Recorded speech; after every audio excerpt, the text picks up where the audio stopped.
evening, ma'am.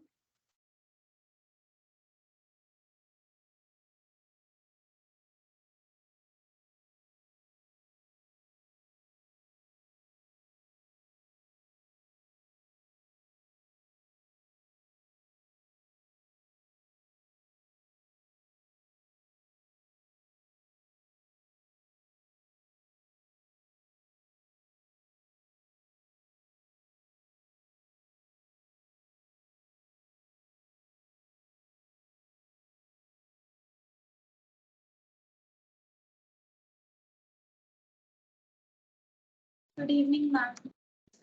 चलिए let's see किसने मुस्कान अभी क्या कर रही है, वो पेपर नहीं दे रही, आपके साथ नहीं थी वो क्लास में?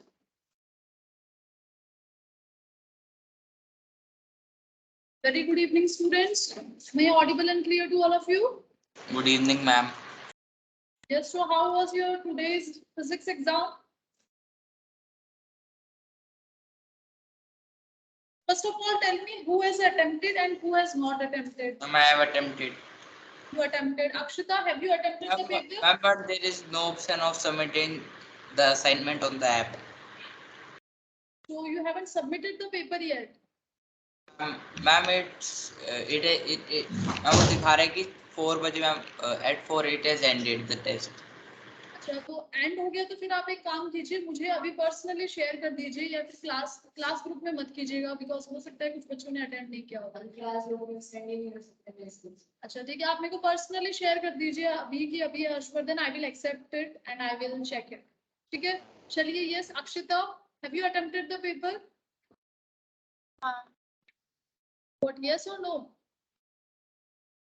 मैम मुझे समझ नहीं आ रहा है, सिर्फ मैम सुनाई दे रहा है, यस और नो नहीं समझ आ रहा है। No ma'am. No, why? Why, what happened? After doing social studies, I slept. What?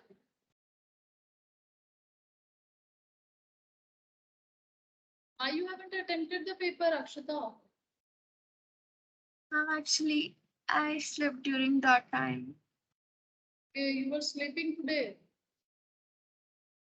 Okay, so you can attempt it afterwards also and do submit it. Okay, make sure. बच्चा देखो, cheating करोगे तो आप अपना लॉस कर रहे हो। Exam तो आपको पता है आपको फिजिकली देना है स्कूल में, है ना? अभी अच्छे नंबर लेके आ जाओगे तो आई विल थॉट कि चलो आपको सब कुछ आता है, वेरी गुड। मैं आपके टॉपिक को बहुत ज्यादा फोकस नहीं करूंगी, जो आपको गलत हो तो गलत, आप कुछ करोगे नहीं, सब कुछ आप सही सही करोगे, राइट? चलिए next, who else is in the class? Anjali, Anjali आपने पेपर अटेम्प्ट किया है बच्चा आज? What, yes or no? I can't understand. Anjali आपकी वॉइस नहीं आ रही है, आप प्लीज अनम्यूट कीजिए खुद को। Okay, Harshvardhan, I have received your paper. Total, how many pages? 6. 6. Yes, 6.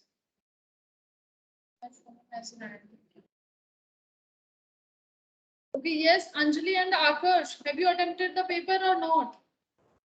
No attempted. Not attempted or not submitted? Ma'am, attempted and submitted. Submitted also. Okay, Anjali, what about you? बच्चा फटाफट बताइए so that we can continue with the class. Anjali आपकी voice नहीं आ रही है बच्चा, message करिए। Ma'am, you are not audible. What?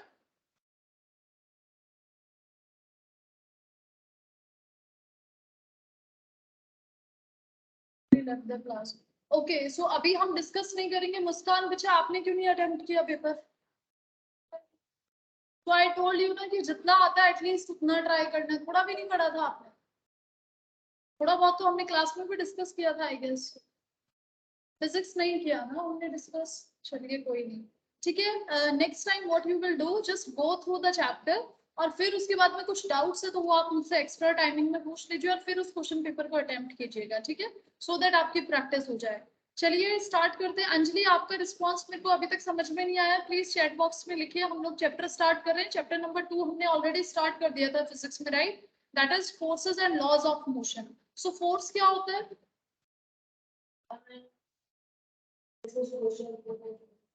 yes.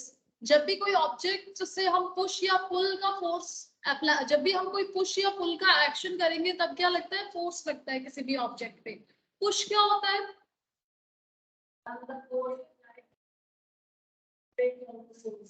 Very good. Push मतलब होता है कि जो फोर्स होता है, फोर्स का, जैसे मैं फोर्स का फोर्स का सोर्स हूँ, दैट मीन्स मैं फोर्स अप्लाई कर रही हूँ। अब अगर मैं किसी चीज को अपने से अवे कर रही हूँ, सो वो क्या हो जाएगा हमारा? पुश। और अगर मैं किसी ऑब्जेक्ट को अपनी तरफ खींच रही हूँ, दैट मीन्स जो फोर्स है फोर्स का, उसकी तरफ अगर ऑब्जेक्ट आ रही है तो पुल होता है, राइट? आई होप ये आपको समझ आ गया था लास्ट क्लास में। ठीक है, फिर हमने डिस्कस किया था फोर्स के क्या क्या इफेक्ट्स होते हैं, क्या क्या इम्पैक्ट होता है फोर्स का किसी भी ऑब्जेक्ट पे। फर्स्ट हमने डिस्कस किया था क्या होता है ऑब्जेक्ट पे, क्या होता है अगर फोर्स लगता है तो उसका शेप चेंज होता है और साइज। ऑनलाइन बच्चे आप सभी लोग सो रहे हैं आज अभी? No ma'am. बच्चे all of you keep your mics unmute so that you can say. अब आपको क्या लगता है कि आपको अलग से मतलब आपको कॉल किया जाएगा तभी आप रिस्पॉन्स करेंगे क्लास में, right? shouldn't be like that. Unmute रखिए अपने आप को, जो जो आंसर आता है फटाफट आंसर कीजिए so that we can do quickly revision और उसके बाद में हम कंटिन्यू करेंगे टॉपिक।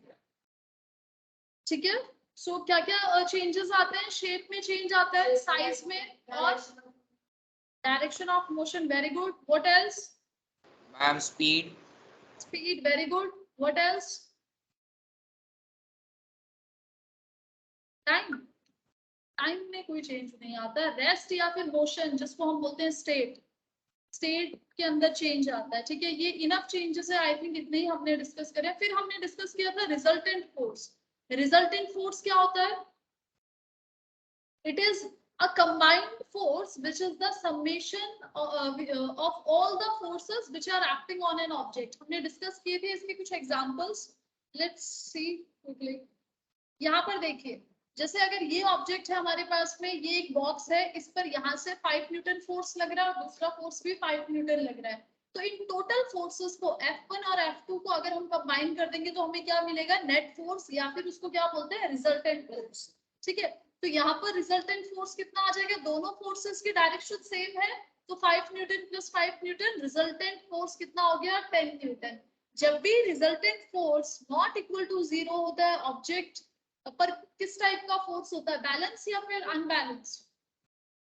Ma'am balance. बताइए। बैलेंस। हर्षवर्धन आप बैलेंस बोल रहे हैं?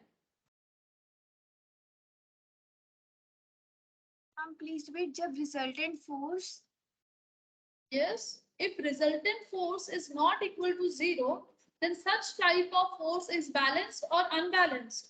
Balanced. Balanced. it is unbalanced force. Harshvardhan आपने एक और पेज सेंड किया है अभी न्यू,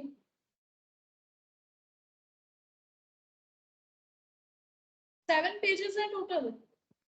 मैम 6। अभी मुझे एक और पेज रिसीव हुआ है आपका, और इतना लेट कैसे शेयर किया आपने? ये लास्ट क्वेश्चन कौन सा? I think question number 13, equation of motion का डेरिवेशन। चलिए कोई नहीं, I will go through it. जब मैं चेकिंग करूंगी तब मुझे पता लग जाएगा। चलिए डिस्कस करते हैं। तो अगर बैलेंस फोर्स 0 होता है, सॉरी नेट फोर्स 0 होता है, तब हमारा कैसा फोर्स होता है? Balanced force. इसको कैसे समझेंगे? अगर यहाँ से 5 न्यूटन लग रहा है और इस साइड से भी 5 न्यूटन लगे तो दोनों साइड से इक्वल फोर्स लग रहा है, 5 न्यूटन मैग्नीट्यूड, लेकिन दोनों की डायरेक्शन क्या है? अपोजिट। तो अपोजिट डायरेक्शन होने की वजह से अगर हम इस वाली डायरेक्शन को पॉजिटिव डायरेक्शन मान रहे हैं तो एक फोर्स अगर +5N होगा तो दूसरा क्या हो जाएगा? -5N। तो +5 प्लस -5N। फिर हमने पढ़ा है मैथमेटिक्स में प्लस इंटू माइनस क्या होता है? Minus. So 5 Newton minus 5 Newton, it would be 0 given. तो बैलेंस फोर्स जब भी होगा हमेशा जो हमारा नेट फोर्स होगा या फिर रिजल्टेंट फोर्स होगा वो कितना होगा? उसका मैग्नीट्यूड हमेशा 0 न्यूटन होगा, ठीक है। और अगर अनबैलेंस होगा तो नॉट इक्वल्स टू 0 होगा। ये समझ में आया आपको इसका? ठीक है, चलिए फिर हमने डिस्कस किया है बैलेंस्ड फोर्स को इन डिटेल, ये अभी हमने डिस्कस कर लिया है ऑलरेडी। चलिए नेक्स्ट टॉपिक हम पढ़ते हैं। हमने बैलेंस फोर्स के कुछ एग्जांपल्स थे वो भी डिस्कस कर लिए थे। आज हम स्टार्ट करने वाले हैं Newton's law of motion. So write the first heading Newton's law of motion.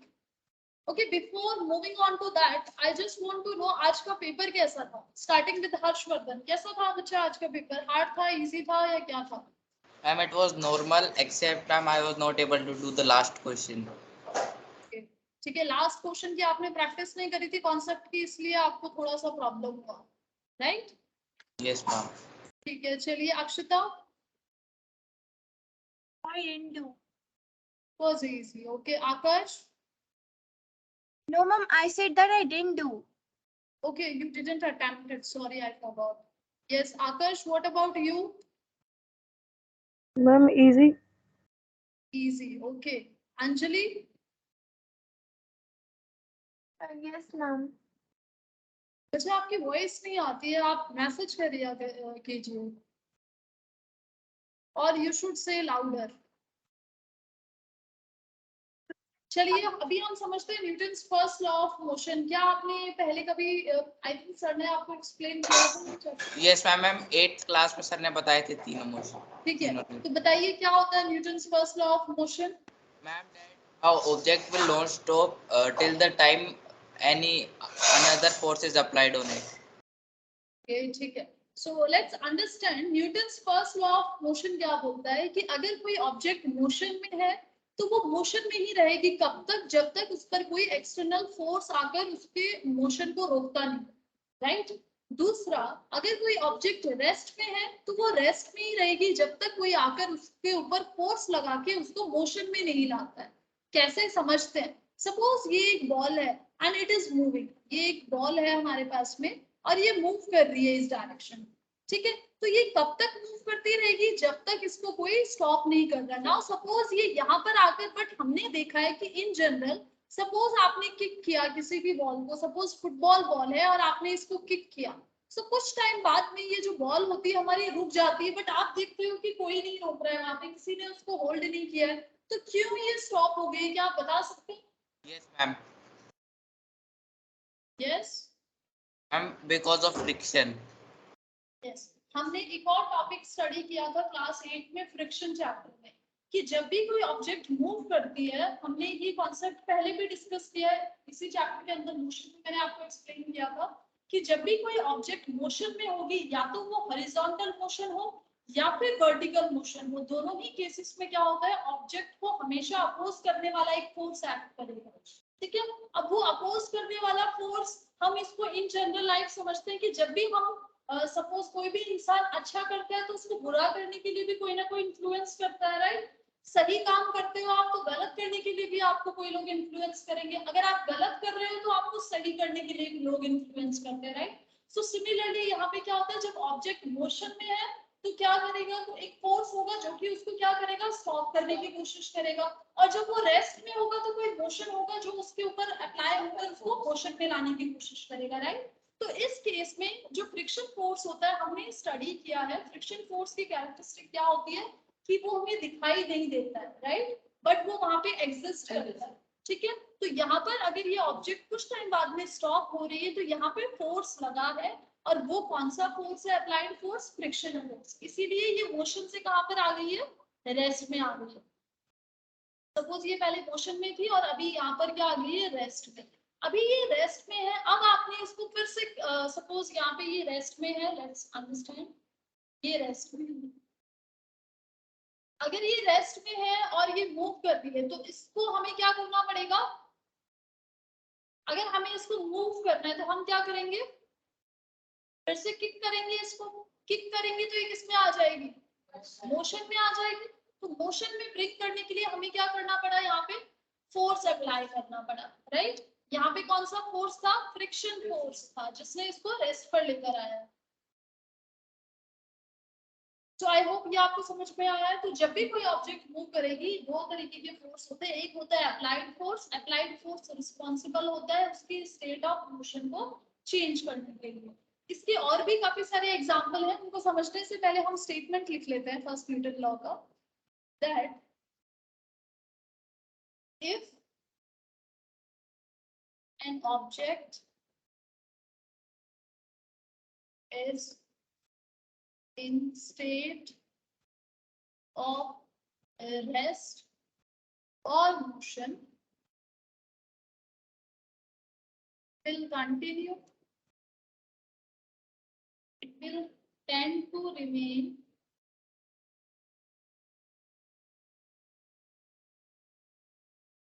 the same state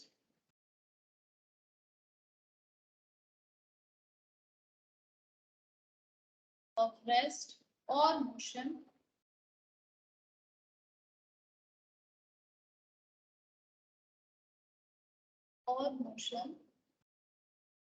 until and unless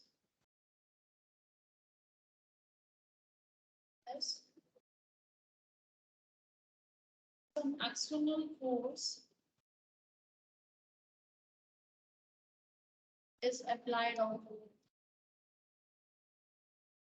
Just think about few more example on basis of this statement. I will be back within a minute. अच्छा, इस Newton's first law of motion का एक और name है, हम discuss करेंगे, आप तब तक रिकलेक्ट कीजिए, I will be back.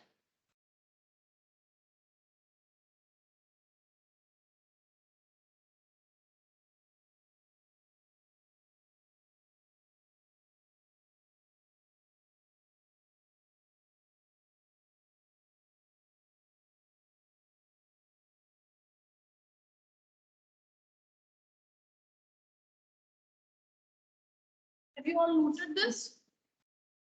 Okay, so बताइए Yes, और ma'am. कौन से एग्जांपल है जहां पर हम न्यूटन्स फर्स्ट लॉ को बिल्कुल करेक्ट अप्लाई होता है.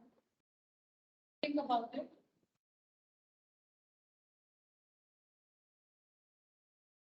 Ma'am, we will not accelerate a moving car, ma'am, then it will stop after some time. Ma'am, I'm saying that if we will not accelerate a moving car, then it will stop after some time. Very good. अगर हम accelerate नहीं करेंगे car को, हमारे पास में even scooty में आपने देखा होगा, अगर एक्सेलरेटर को आप मूव नहीं करोगे तो स्पीड क्या हो जाएगी, रिड्यूस टू 0 हो जाएगी और फिर आपकी जो स्कूटी है वो स्टॉप हो जाती है. सिमिलरली कार के अंदर भी सेम रूल अप्लाई होता है और हमारी बाइक में भी. दैट मींस कोई भी जो व्हीकल होता है ऑटोमोबाइल, उसमें हमें एक्सेलरेशन, जो एक्सेलरेटर होता है उसको यूज करते रहना होता है सो दैट ऑब्जेक्ट हमारी एक्सेलरेशन में रहे और वो मूव करे, राइट. अब चांसेस हो सकते हैं कि वहां पे आप यूनिफॉर्म वेलोसिटी के साथ में मूव करें. दैट मींस अगर आप सेम एक्सेलरेटेड फोर्स लगाओगे तो जो ऑब्जेक्ट है वो कांस्टेंट एक्सेलरेशन में रहेगी, या फिर आप क्या कर सकते हो, स्पीड को चेंज करोगे बाय एक्सेलरेशन मोशन. ठीक है, तो ये एक एग्जांपल है. What else?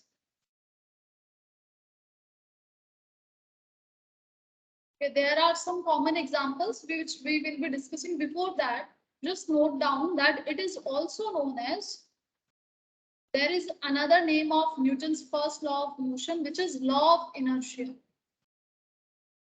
Have you heard this term, inertia? Yes, ma'am. ठीक है, inertia होता क्या है बच्चे, किसी को डेफिनेशन याद है?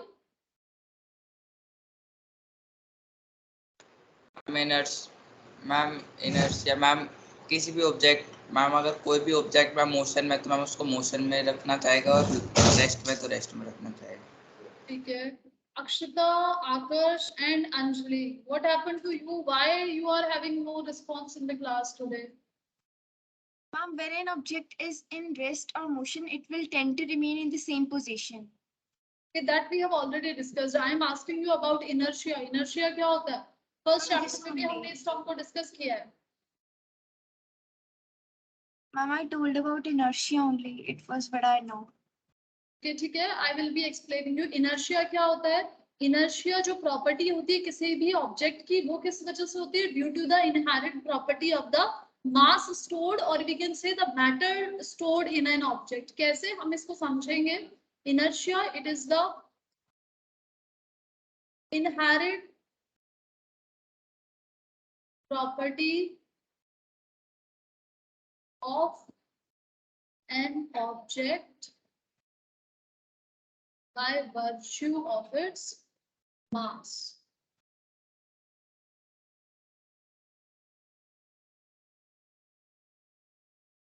और by virtue of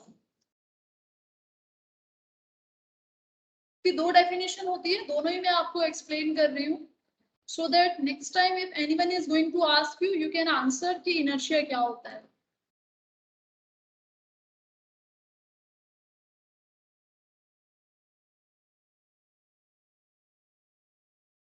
By virtue of amount of matter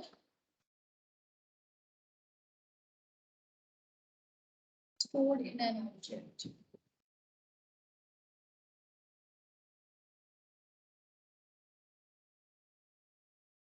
You noted this?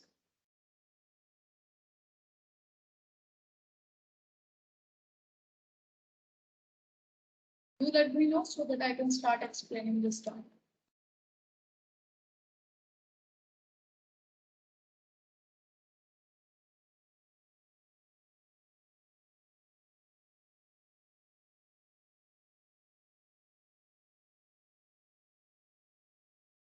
Have you all noted this? No, ma'am. चलिए. Okay, fine. Let me mark your attendance till then.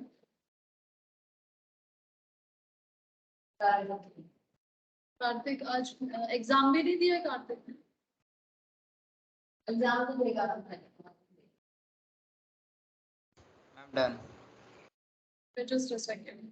There are three types of inertia: inertia of rest, inertia of motion, and inertia of direction. Two direction. Yes.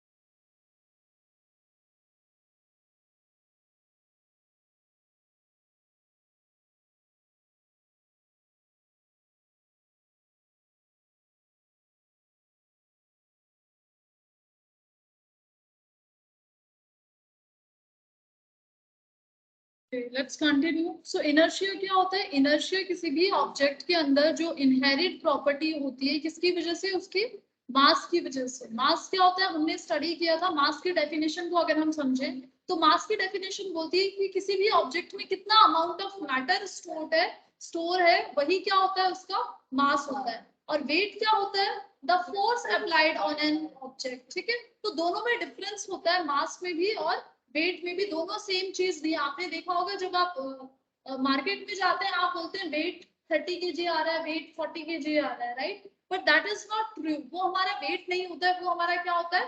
मास होता है. Because हम check करते हैं हमारे अंदर कितना matter present है. Wait जो होता है वो फोर्स है जो कि कौन एग्जिबिट करता है हमारे ऊपर? ग्रेविटी. ठीक है. क्या मास की वैल्यू चेंज करेगी अगर आप मून पर चले जाएंगे? बताइए. आपके अंदर का मैटर की क्वांटिटी चेंज हो जाएगी अगर आप मून पर जाएंगे? आपके अंदर जितना खून है, जितनी मसल्स है, जितने बोन्स है, जितने टिश्यूज है, क्या वो ब्रेक हो जाएंगे? नहीं होंगे.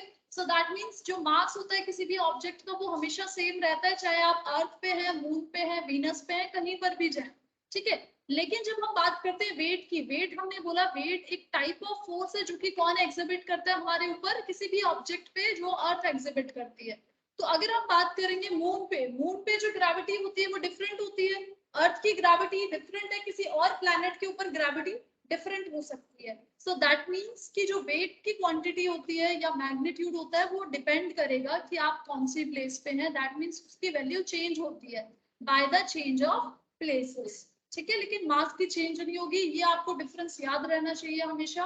मास की यूनिट किलोग्राम होगी, लेकिन वेट की यूनिट क्या होगी? न्यूटन होगी. क्यों? क्योंकि न्यूटन क्या है? एक फोर्स है, और वेट भी क्या है? एक force. Okay, coming back to this topic. तो इनर्शिया क्या होता है? किसी भी ऑब्जेक्ट के अंदर कितना मास स्टोर है या फिर कितना मैटर स्टोर है, उसके अकॉर्डिंग इनर्शिया होता है. सो दैट मींस अगर किसी ऑब्जेक्ट में ज्यादा मास होगा तो उसको मोशन से रेस्ट या रेस्ट से मोशन लाने में ज्यादा फोर्स लगेगा या नहीं लगेगा? लगेगा. अगर ऑब्जेक्ट लाइट इन वेट होगी तो आपको अगर उसको रेस्ट से मोशन में ले जाना है तो आपको कम फोर्स अप्लाई करना पड़ेगा. अगर आपको किसी ऑब्जेक्ट की डायरेक्शन चेंज करनी है तो अगर उस ऑब्जेक्ट का इनर्शिया ज्यादा है, दैट मीन्स आपको ज्यादा फोर्स लगेगा डायरेक्शन चेंज करने में. For an example, we can take an example of a box. Suppose हमारे पास में एक बड़ा बॉक्स है, ठीक है, एक स्मॉल बॉक्स है, ठीक है, दोनों पे हम फोर्स लगा रहे हैं. तो यहाँ पर इनर्शिया ज्यादा किसका होगा? सेम फोर्स लगा रहे हैं हम यहाँ पर, किसका ज्यादा इनर्शिया होगा? जिसका मास बड़े ज्यादा होगा. मास ज्यादा किसका है? मैम बड़े वाले का. फर्स्ट वाले का. सो इसका क्या है? मोर मास. सो क्या हो जाएगा? मोर इनर्शिया. सो यहाँ पर क्या लगेगा? More force required two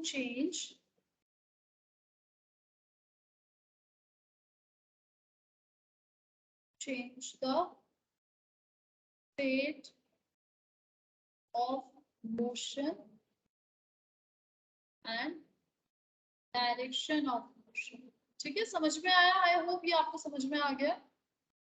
similarly अगर हम स्मॉल ऑब्जेक्ट की बात करें, लेस मास है इसका, सो इसका इनर्शिया भी क्या होगा? Less. So less force is required.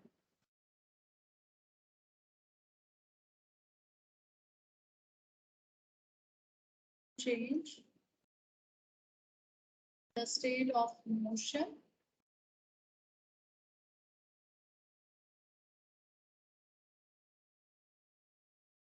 or direction.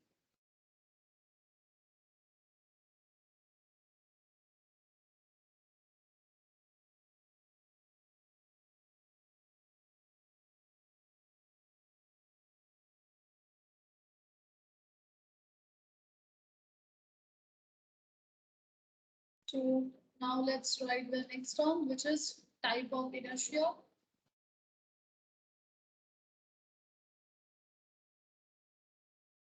Types of inertia. How many types of inertia are there? Then 3. Very good. First is inertia of rest. So what will be the inertia of rest? क्या होगा? And the rest Inertia of object, rest. the rest Yes, object yes. will be in rest. If The rest object will be in rest. yes, inertia of rest का मतलब है कि अगर कोई object rest पे है तो वो किस में रहना चाहेगी? रेस्ट में ही रहना चाहेगी. So write the statement also.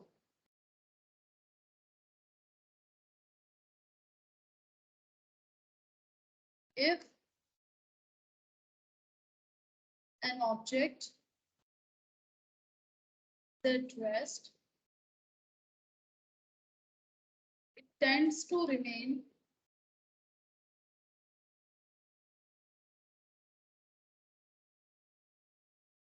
in a state of rest until and unless an external force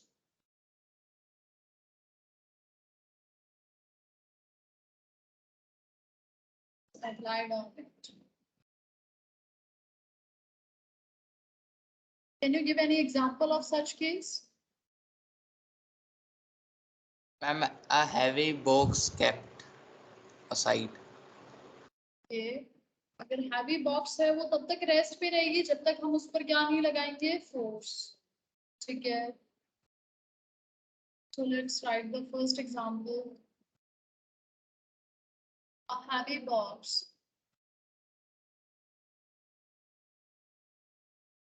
will tend to stay in rest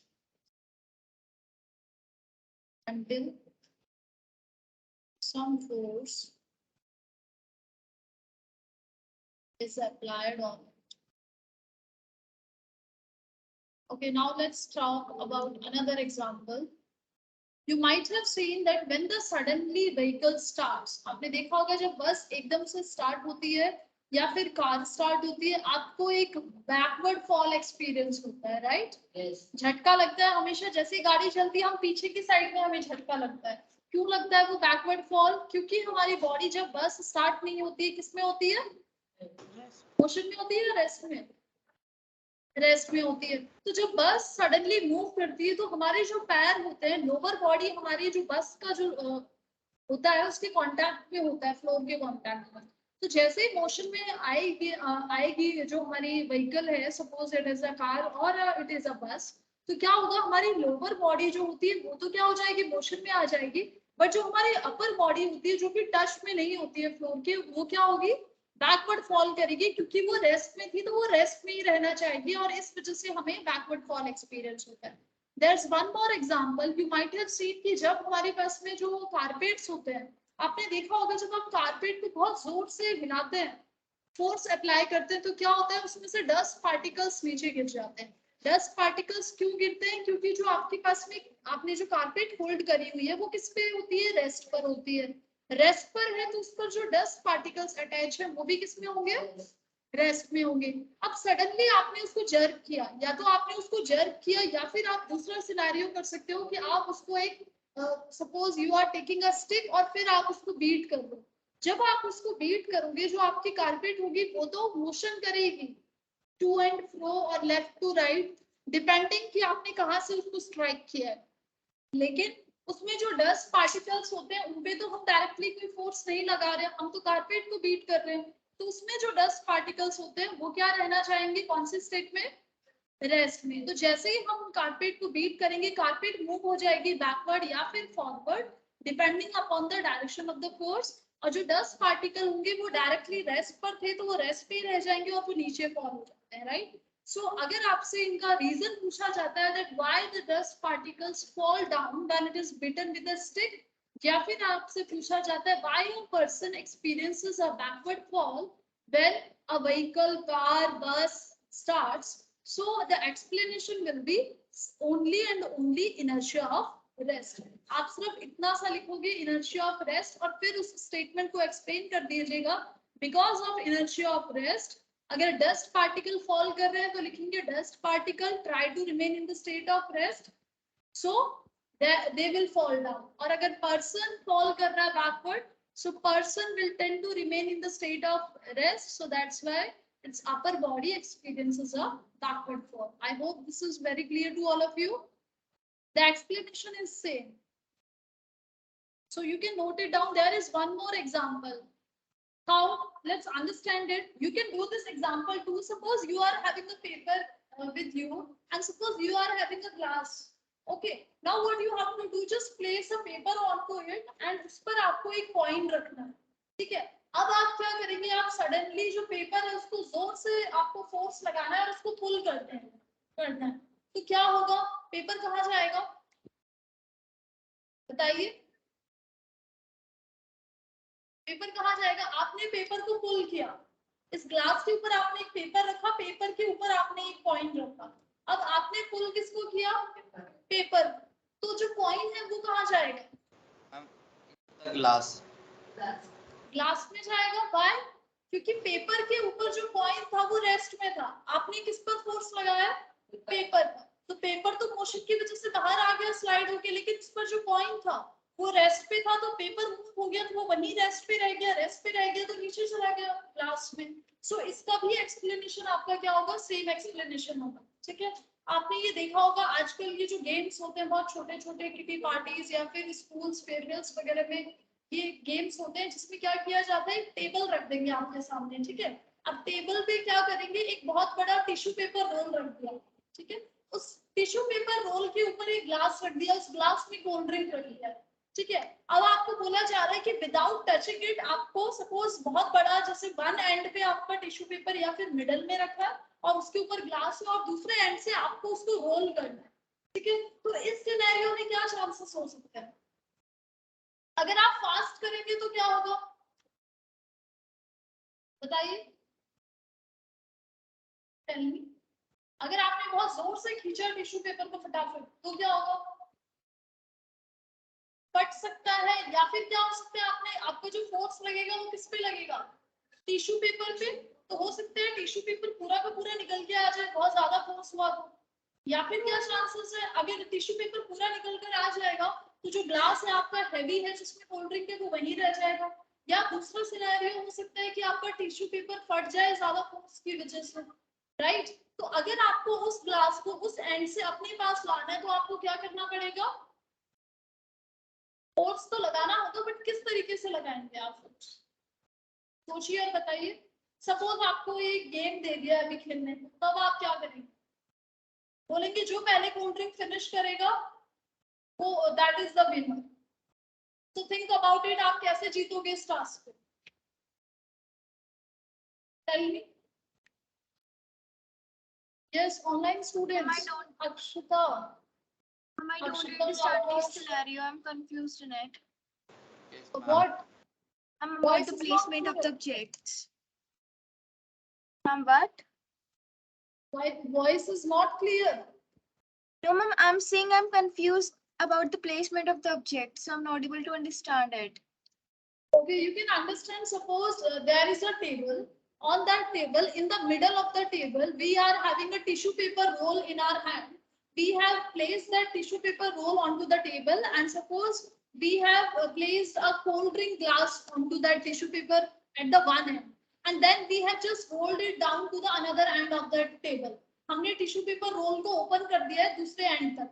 अब आपको बोला जा रहा है कि बिना हाथ से टच करे आपको इस टिश्यू पेपर से नीचे नहीं हटाना है ग्लास को, और इस टिश्यू पेपर से ही आपको पुल करके वो ग्लास अपने तक लेकर आना है और फिर उसको फिनिश करना है, तब आपका टास्क कंप्लीट होगा। तो बताइए आप कैसे उस ग्लास को अपने पास लेकर आएंगे which is place on to that tissue paper roll. आपको पता है टिश्यू पेपर रोल को तो हम खोल सकते हैं, जितना लंबे टेबल है वहां तक हम उसको एंड तक लेकर जा सकते हैं। अब आपको उसको अपनी तरफ पुल करना है, कैसे करेंगे आप? Ma'am, we will do it as much as slow we can.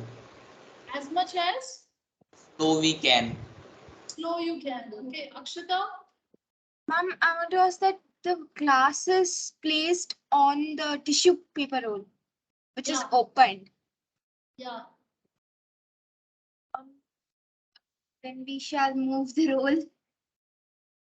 We shall move what? The roll. The roll. Okay. So we will be opening the roll or we will be folding it? Ma'am, it's already. Yes, it's already. I'm still confused in it. Okay. Fine. It is just like ये आपके पास में tissue paper role है, मैंने इसको table के ऊपर इसके role को एक एंड पे मैंने ग्लास रखा और फिर मैं इसको पीछे लेकर पूरा टेबल के एंड तक आ गई और आपको मैंने हैंड ओवर कर दिया। अब मैंने आपको बोला है कि इस टिश्यू पेपर की हेल्प से आपको उस ग्लास को मिड ऑफ द टेबल से यहाँ तक टेबल के एज तक लाना है और फिर उसको उठाकर पीकर फिनिश करना है। तो आप कैसे करेंगे? That is my question. Akash and Anjali, what's your suggestion? उसको फोल्ड करते करते अपनी तरफ ले आएंगे। व्हाट? मैम, उसे फोल्ड करते करते अपनी तरफ ले आएंगे। ठीक है, fine. Yes Anjali.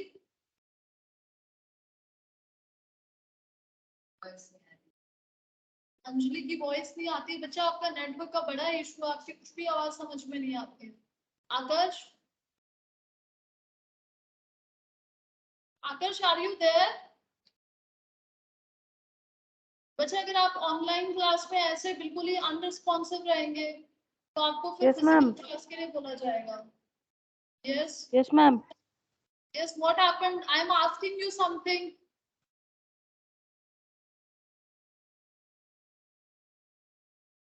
Okay fine. Hello. Yes Akash बोलिए, आंसर बताइए क्या होगा इसका।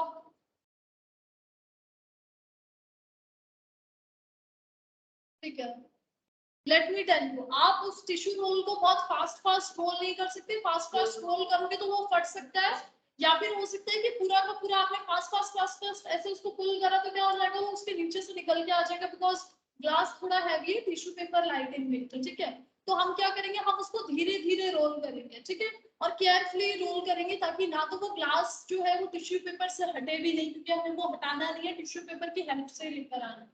ठीक है, तो इस केस में भी क्या होता है, जब आप स्लो फोर्स अप्लाई करेंगे तो जो आपकी जो ऑब्जेक्ट है उस पर भी धीरे धीरे फोर्स लगेगा। अंडरस्टूड? ओके आपने एक और देखा होगा काफी बार मूवीज वगैरह में या जो मैजिक शोज होते हैं उसमें दिखाते हैं कि जो टेबल के ऊपर कटलेरी सेट रखा होता है वो बिना उसको डिस्टर्ब करे टेबल क्लॉथ को पुल कर लेते हैं, राइट? तो उसमें क्या होता है, वो फिजिक्स का फर्स्ट लॉ ऑफ मोशन वहां पे अप्लाई होता है। जो हमारी कटलरी प्लेस होती है in the middle of the table, उस पर जब आपका फोर्स नहीं लगता, that is at the state of rest. और आपने पुल किया है टेबल क्लॉथ, तो आप जितना फोर्सफुली उसको पुल करोगे उससे क्या होगा, वो जल्दी से झटके से आ जाएगा। अगर आप स्लो करोगे तो साथ में आपका कटलरी सेट भी आएगा, जैसे अभी इस एग्जांपल में हमारा ग्लास साथ साथ में आ रहा है, राइट? तो अगर आपको उसको मिलाना नहीं है तो आपको इतना ज्यादा फोर्स लगाना होगा कि जो रेस्ट पर ऑब्जेक्ट है उसको समझ ही नहीं आए कि क्या इंस्टेंट फोर्स लगा है वहां पे। I hope this is clear to all of you. So Yes, I ma'am. hope these much examples are enough to understand inertia of rest. So write the second one. A person experiences a backward fall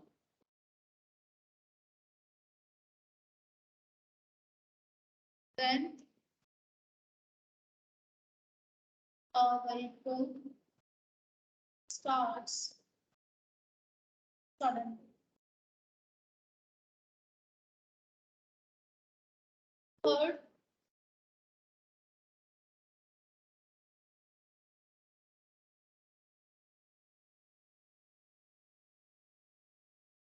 if a carpet is beaten with a stick,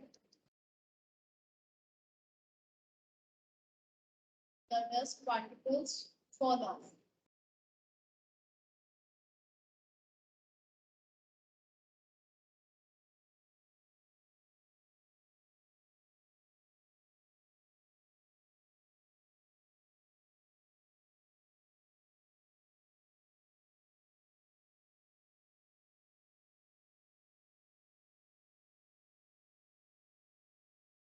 Okay.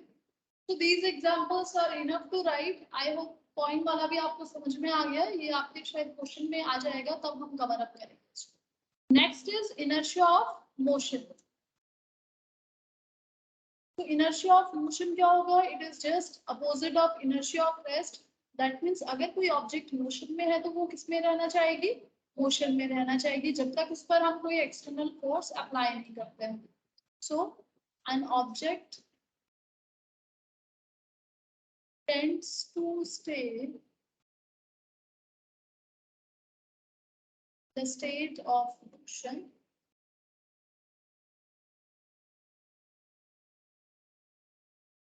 until and unless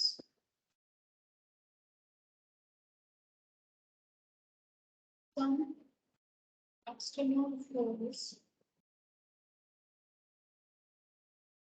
is applied on it. Again, example. What could be the possible example? Think about it.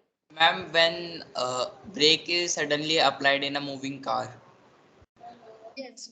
If we suddenly applies the brake, आपने देखा होगा जब भी एकदम से गाड़ी रुकती है हम कौन से डायरेक्शन में फॉल होते हैं, सोचिए बताइए। एकदम से ब्रेक लगते हैं तो हम आगे जाते हैं या पीछे, आगे जाते हैं, क्योंकि हमारी जो गाड़ी होती है वो ऑलरेडी आगे की डायरेक्शन में मूव कर रही है, फॉरवर्ड डायरेक्शन में। तो सडनली जो ब्रेक अप्लाई होगा तो हमारी जो लोअर बॉडी है जो कि बस के कांटेक्ट में है वो तो सडनली रेस्ट पर आ जाएगी, बट जो हमारी अपर बॉडी जो कि मोशन में थी वो मोशन में रहना चाहेगी, ठीक है।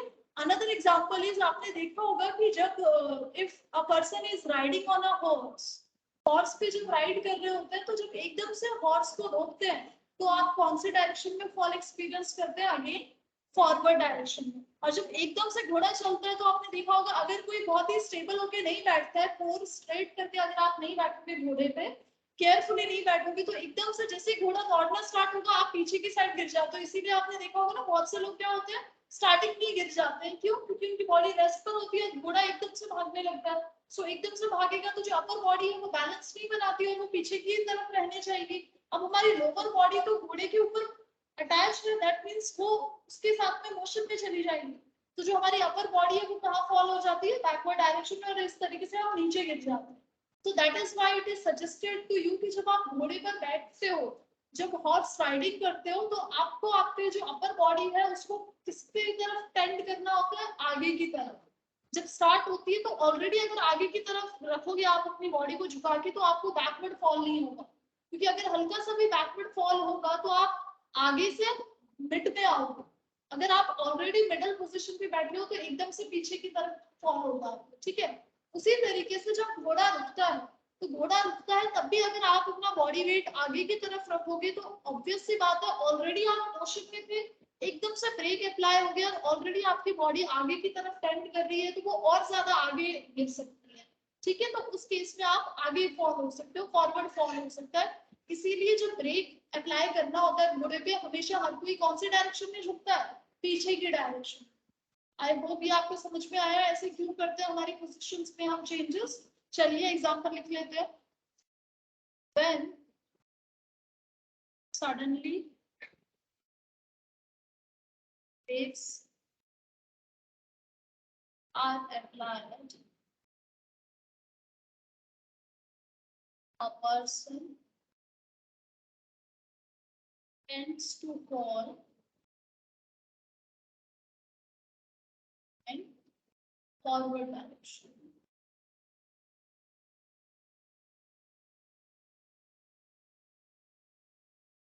Second,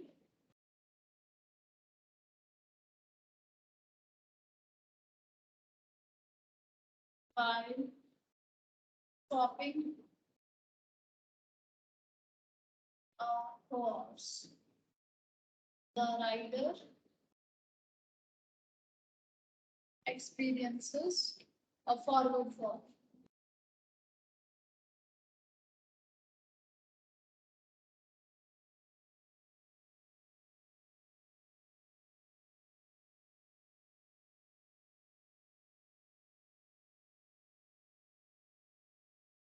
Okay, this much example is enough for this also.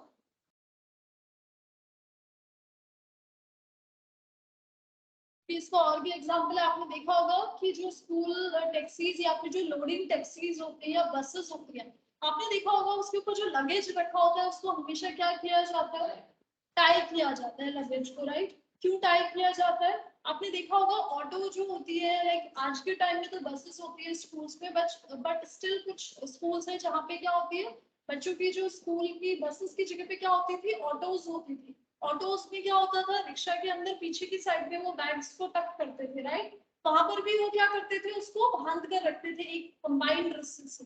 क्यों, क्योंकि हमें पता है कि एकदम से क्या होता है, वहां पर भी सडनली ब्रेक अप्लाई होते हैं, सडनली ऑटो स्टार्ट होती है। तो अगर सडनली ब्रेक और ये सब होता है तो वहां पर एक्चुअली रीजन दूसरा आ जाता है, वहां पे इम्पल्स आ जाता है। इम्पल्स क्या होता है हम आगे किसी चैप्टर में डिस्कस करेंगे। इम्पल्स का मतलब होता है कि जब फोर्स लगता है किसी भी ऑब्जेक्ट पे, अगर हम उस फोर्स का टाइम इंक्रीज कर देंगे तो उसका जो इम्पैक्ट होता है वो रिड्यूस हो जाता है, राइट। दैट मीन्स अगर मुझे कोई काम करना है तो अगर मैं उसका टाइम इंक्रीज कर दूंगी तो मुझ पर कम प्रेशर लगेगा, कम फोर्स अप्लाई करना होगा मुझे, राइट। सो सिमिलरली वहां पे क्या किया जाता था, स्कूल बैग्स जो होते थे उनको एक कॉमन से टक किया जाता था। तो जब सडनली आप ब्रेक अप्लाई करते हो या सडनली मोशन में आती है वहां पर ऑटो रिक्शा, तो जो बैग्स होते हैं उन पे डायरेक्ट मतलब बहुत ज्यादा फोर्स एक्सपीरियंस नहीं होता है। जब सडनली फोर्स एक्सपीरियंस नहीं होता है तो वहां पे जो इम्पल्स होती है वो बैलेंस हो जाती है, जो ऑब्जेक्ट होती है वहां पर फॉल नहीं होती। अदरवाइज चांसेस क्या होते हैं, आपके जो बैग्स हैं उन पे इतना ज्यादा फोर्स लगता है कि वो वहां से फॉल ऑफ भी हो सकते थे, ठीक है। सो उसको अवॉइड करने के लिए तो यहाँ पे ये दूसरा कॉन्सेप्ट है, उसको इससे रिलेट मत कीजिएगा, क्योंकि वहां पर उसको टाई किया जाता है, एक कॉमन रस्से से सभी को टाई किया जाता है इम्पल्स को रिड्यूस करने के लिए। लेकिन जब हम बात करें यहाँ पे कि जो लगेज होता है उसको ऊपर रखा जाता है किसी भी व्हीकल के ऊपर, उसको टाई किया जाता है। क्यों, क्योंकि अगर सडनली बस स्टॉप होगी, ऑलरेडी बस किसमें थी, मोशन में, तो जब हम सडनली ब्रेक अप्लाई करेंगे जो ऑब्जेक्ट लगेज था उस पर वो भी मोशन में होगा बस के साथ में। लेकिन बस ने तो ब्रेक अप्लाई कर दिए, इंजन ने, टायर्स को पता चल गया, बट जो ऊपर लगेज है उसको नहीं पता है, तो क्या हो जाएगा, इट कैन फॉल फॉरवर्ड, ठीक है। So that is why we used to tie it with a rope, so that जब आप सडनली ब्रेक अप्लाई करें या फिर आप सडन कर्व्स पे अगर आप मूव करते हैं, अगर आप लेफ्ट मूव करोगे, राइट मूव करोगे एकदम से, तो हमने पढ़ा है कि जो इनर्शिया ऑफ डायरेक्शन होता है उसमें भी क्या होता है, ऑब्जेक्ट जिस डायरेक्शन में है वो उसी डायरेक्शन में जाना चाहिए, राइट। सो वहां पर इस दोनों को अवॉइड करने के लिए हम क्या करते हैं, तीनों ही फोर्सेस आ जाते हैं वहां पे, इनर्शिया ऑफ रेस्ट भी आ जाता है, मोशन भी आ जाता है और डायरेक्शन भी। तो इसीलिए हम क्या करते हैं, उसको टाई करते हैं। सो अगर यहाँ पर सिर्फ मोशन सडनली बस स्टॉप हो रही है तब कौन सा आएगा, inertia of motion. So we can write the languages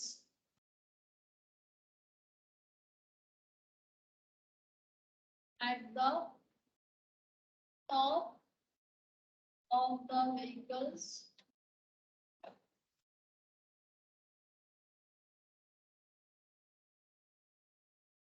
are tied the wheel. ठीक है, ये इसका एग्जांपल है। एक्सप्लेनेशन में आपका नहीं लिख रही हूँ बिकॉज हम ऑलरेडी इसको समझ चुके हैं, जब क्वेश्चंस आएंगे तब हम इनका आंसर एक्सप्लेनेशन के साथ में लिखेंगे, ठीक है।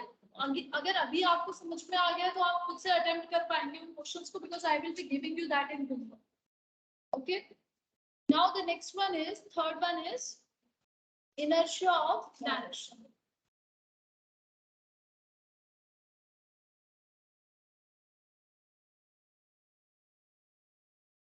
Inertia of direction क्या बोलते हैं, ऑब्जेक्ट जिस डायरेक्शन में है उसी डायरेक्शन में रहना चाहिए। So the object tends stay in the same direction until and unless some external force is applied. ठीक है, के एग्जांपल्स जो है आप घर से खुद लिख के लाएंगे, आपका होमवर्क रहेगा। और एलडीए में मैंने आपको लास्ट टाइम कुछ होमवर्क दिया था, एलडीए 1 में क्वेश्चन 1 आपको होमवर्क दे दिया था मैंने। मैम क्वेश्चन 5 तक। Yes, what Akash? Ma'am question 5 तक दिया था।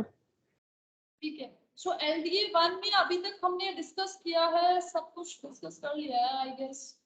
ठीक है, क्वेश्चन 15 तक करना है आपको, क्वेश्चन 1 से क्वेश्चन 15 इज द होमवर्क। जो भी डाउट्स है आप मार्क करके लाइएगा, हम लोग नेक्स्ट क्लास में डिस्कस करेंगे। Okay, and do revise the topic also, ठीक है। Okay, this is all for today students, thank you, have a nice day. Do let me know once you have noted this. Have you all noted? Yes, ma'am. Okay, bye everyone. Thank you. Thank you, ma'am. Most welcome, students.